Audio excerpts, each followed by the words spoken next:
Hello बच्चों, let us read the question. The question says, you are given a hammer, a battery, a bulb, wires, a switch. मतलब हमको इतना material support दिया गया है and two parts of the question are given. We will consider each part one by one. तो A part में बोल रहा है how could you use them to distinguish between samples of metals and non-metals. मतलब आप in given materials का use कैसे कर सकते हैं कि आप मेटल और नॉन मेटल के सैंपल्स को डिफरेंशिएट कर सकें। तो मोटे तौर पर हमको क्या समझ में आ रहा है, अगर हमारे पास हैमर हो तो हम उसकी क्या कर सकते हैं, तो हम उसकी हैमरिंग हैमर से हैमरिंग कर सकते हैं। तो हैमरिंग से क्या हम किसी मेटल नॉन मेटल को डिफरेंशिएट कर सकते हैं, देखते हैं कैसे कर सकते हैं। मोटे तौर पे समझें तो हम एक बैटरी, एक बल्ब, एक वायर और स्विच का क्या कर सकते हैं।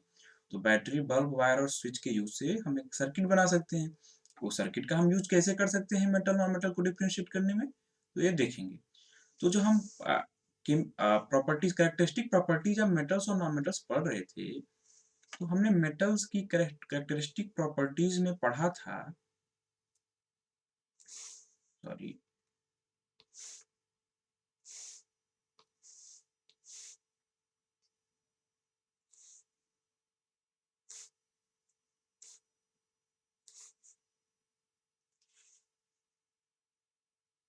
हमने मेटल्स की कैरेक्टरिस्टिक प्रॉपर्टीज में पढ़ा था कि metals are malleable,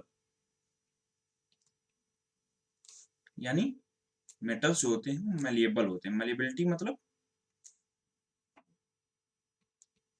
can be drawn into thin sheets. उनको अगर मतलब हैमरिंग की जाए तो थिन शीट्स में हमको मिल सकते हैं। ठीक है,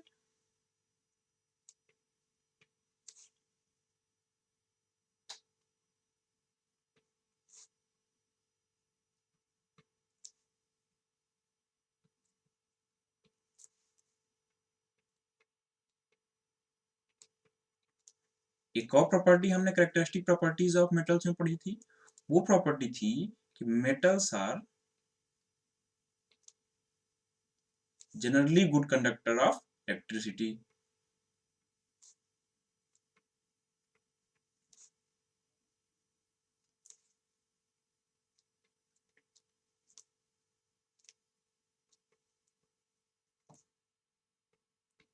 मेटल्स इलेक्ट्रिसिटी को मेटल से जब इलेक्ट्रिसिटी पास होगी तो वो कंडक्ट करेगा, वो अलाउ करेगा कि इलेक्ट्रिसिटी उससे पास हो जाए। ठीक है, और नॉन मेटल्स की कैरेक्टरिस्टिक प्रॉपर्टी भी हम पढ़ते हैं। तो नॉन मेटल की कैरेक्टरिस्टिक प्रॉपर्टी में हम पढ़ते हैं कि नॉन मेटल जो होते हैं वो मलेबल नहीं होते। नॉन मेटल्स मलेबल नहीं होते, नॉन मेटल्स ब्रिटल होते हैं। ब्रिटल मतलब कि अगर उनको हम उन पे हैमरिंग करें तो पीसेस में ब्रेक हो जाते हैं, है ना। थिन शीट्स में नहीं मिलेंगे, वो पीसेस में से बिखर जाएंगे, मतलब टूट फूट जाएंगे।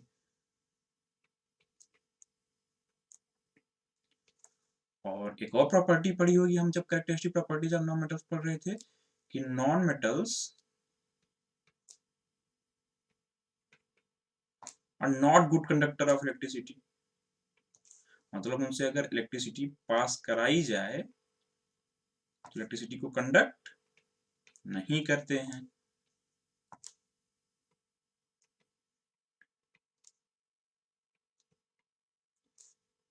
अच्छा, इसमें एक्सेप्शन भी है। नॉन मेटल्स तो गुड कंडक्टर ऑफ इलेक्ट्रिसिटी नहीं होते, इनसे बहुत इंपॉर्टेंट एक्सेप्शन है, वो याद रखना पड़ता है। कौन सा है? ग्रेफाइट। ग्रेफाइट एक नॉन मेटल है जो इलेक्ट्रिसिटी कंडक्ट कर लेता है, तो ये याद रखना है। ठीक है, तो अब इन दो प्रॉपर्टी से हमको इतने मटेरियल सपोर्ट से हम इन दो प्रॉपर्टीज को समझते हैं कि कैसे इन गिवन मटेरियल सपोर्ट से हमको मेटल नॉन मेटल में डिस्टिंग्विश कर सकते हैं। तो हमारे पास अगर हैमर है तो हम हैमर से क्या करेंगे, हैमर से जितने भी हमको सैंपल दिए गए हैं मेटल्स और नॉन मेटल्स की, उनको हैमरिंग करेंगे हैमर से। तो जो सैंपल जो है वो थिन शीट्स में, अगर हम मेलेबिलिटी चेक करेंगे तो जो सैंपल थिन शीट्स में चेक हमको मिल जाएंगे, मतलब the sample which will convert into thin sheets, वो मेटल हो जाएगा। और फिर हम दूसरा सैंपल लेंगे, उसको हम हैमर से बार बार हैमरिंग करेंगे। हो सकता है कि वो थिन शीट्स में आ जाए, हो सकता है वो पीसेस में ब्रेक हो जाए। तो जो सैंपल पीसेस में ब्रेक हो जाएगा तो उसको हम क्या समझ लेंगे, वो नॉन मेटल है। तो इस तरीके से एक तरीका हो गया जिससे हम मेटल नॉन मेटल को डिस्टिंग्विश कर सक रहे हैं ना। हाँ, तो हम हैमर की यूज से तब एक आंसर हम पहले लिखते हैं कि हम हैमर की यूज से कैसे नॉन मेटल को डिस्टिंग्विश कर सकते हैं। तो वो सैंपल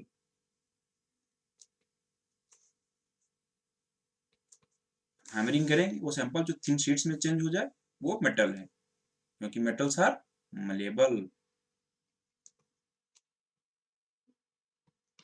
थिन शीट्स में चेंज हो जाए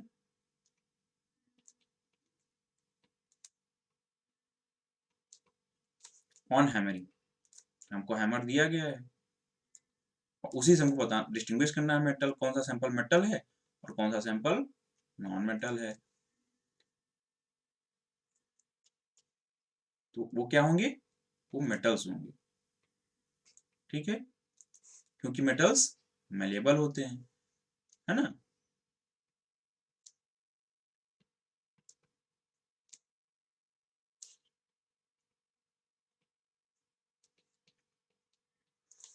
और फिर और भी हम सैंपल्स पे ट्राई करेंगे।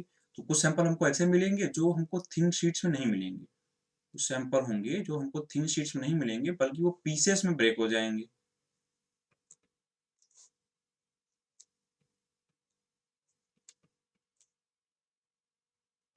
तो हम इससे क्या इन्फ्रेंस निकालेंगे, इससे यही इन्फ्रेंस निकालेंगे कि वो मेटल नहीं है, वो नॉन मेटल है ना। कि नॉन मेटल जनरली क्या होते हैं, हमने कैरेक्टरिस्टिक प्रॉपर्टीज में हम पढ़ते हैं कि नॉन मेटल जनरली ब्रिटल होते हैं, मेलेबल नहीं होते।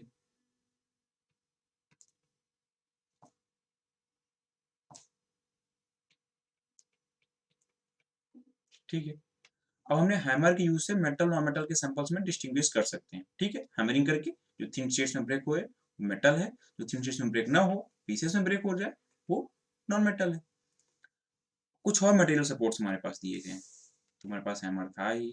इसके अलावा हमारे पास जो मटेरियल सपोर्ट दिए गए हैं वो दिए गए हैं battery, bulb, wires and switch. तो उसको हम क्या कर सकते हैं, मैंने बताया कि हम इसका यूज एक इलेक्ट्रिक सर्किट बनाने में कर सकते हैं। तो हम इलेक्ट्रिक सर्किट बना लें और हमको मेटल नॉन मेटल के सैंपल्स में डिस्टिंग्विश करना है। तो हम उस सर्किट में हम सैंपल जो भी हमारे गिवन सैंपल्स है जिनको हमको मेटल नॉन मेटल में डिस्टिंग्विश करना है, तो उन सैंपल्स को अगर उस सर्किट में बार बार कनेक्ट करें तो हो सकता है किसी बार कंडक्शन हो जाएगा, हो सकता है किसी बार कंडक्शन नहीं होगा। तो हम कैरेक्टरिस्टिक प्रॉपर्टीज में क्योंकि पढ़ ही रहे हैं कि जहाँ पे कंडक्शन हो जाए, जो सैंपल कंडक्शन कर ले वो मेटल होता है कि नहीं, मेटल्स की प्रॉपर्टी होती है, गुड कंडक्टर ऑफ इलेक्ट्रिसिटी होती है। जो सैंपल कंडक्शन ना करे तो नॉन मेटल हो जाएगा। एक्सेप्शन है वहां पे, किसका, ग्रेफाइट एक्सेप्शन है, क्योंकि नॉन ग्रेफाइट एक नॉन मेटल भी है लेकिन इलेक्ट्रिसिटी कंडक्ट करता है। तो हम इन मटेरियल सपोर्ट्स का यूज करके इसी तरीके से मेटल्स नॉन मेटल्स में डिफरेंशिएट कर सकते हैं, ठीक है। सॉरी, मेरे पास कौन से सैंपल हैं,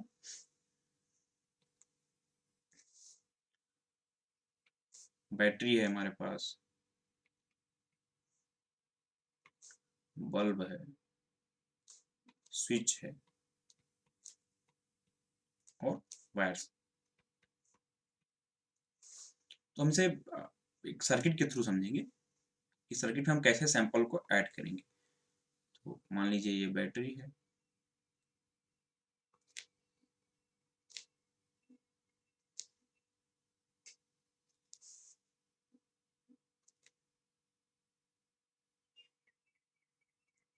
बल्ब हो गया, स्विच है ना। और हम रैंडमली मतलब बारी बारी से हम सैंपल्स को इस सर्किट में ऐड करेंगे। तो मान लीजिए एक रैंडम सिचुएशन ऐसी आई कि जहाँ पे हमने सैंपल में इसमें सर्किट में एक सैंपल ऐड किया, मान लीजिए ये सैंपल है ना, और बल्ब जो है वो ग्लो कर गया। तो हम पढ़ते हैं कि जो मेटल्स होते हैं वो generally metals good conductor of electricity होंगे।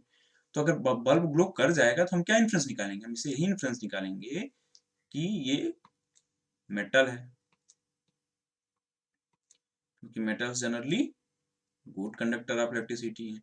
सिमिलर एक्सपेरिमेंट हम करते रहेंगे क्योंकि हमको सारे सैंपल्स को मेटल और नॉन मेटल में डिफ्रेंशिएट करना है, तो हम एक्सपेरिमेंट सिमिलर करते रहेंगे। तो मान लीजिए कोई रैंडम केस हमको ऐसा मिल जाए, स्विच हो गई, ये बल्ब हो गया, ये बैटरी हो गई, हम ऐसे ही सैंपल्स को लगा लगा के एक्सपेरिमेंट कर रहे हैं। तो मान लीजिए हमारे पास कोई सैंपल ऐसा मिल गया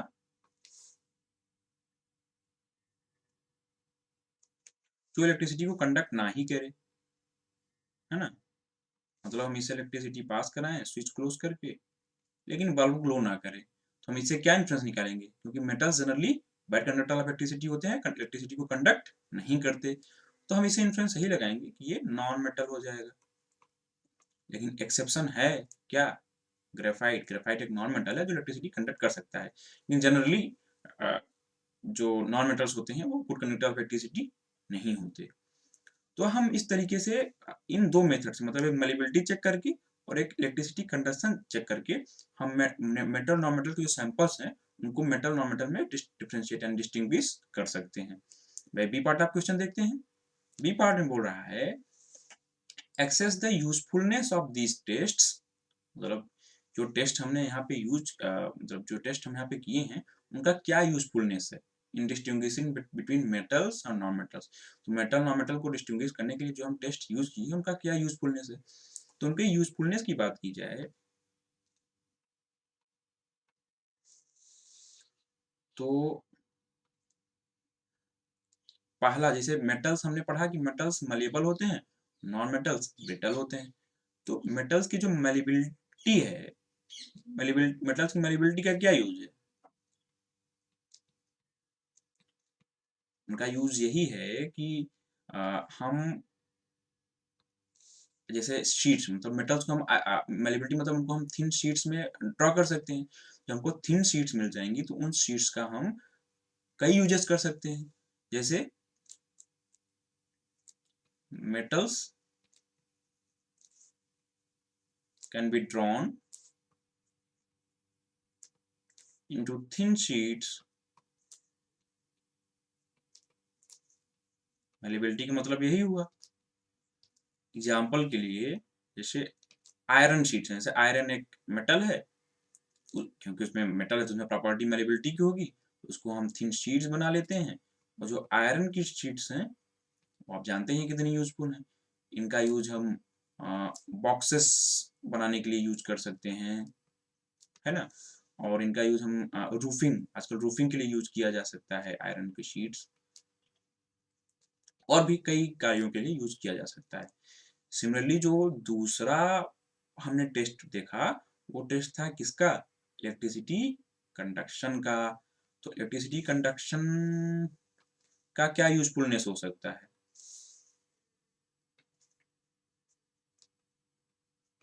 अब क्योंकि मेटल्स जो होते हैं वो गुड कंडक्टर ऑफ इलेक्ट्रिसिटी होते हैं,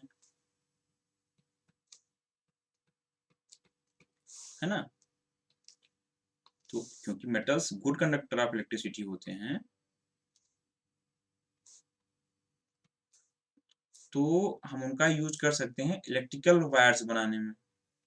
देखते हो ना, जो इलेक्ट्रिकल वायर्स होते हैं वो मेटल्स के बने होते हैं। मेटल जनरली कॉपर होता है या एल्यूमिनियम होता है? मेनली कॉपर होता है।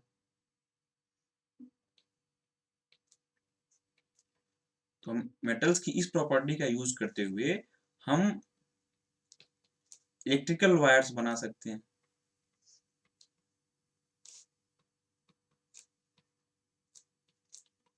जो कि जनरली कॉपर और एल्यूमिनियम मेटल का होता है। तो ये यूजफुलनेस हो गया इलेक्ट्रिसिटी कंडक्शन का। ठीक है, तो this was all about the B part. Okay, तो hope you understood it well. Best of luck.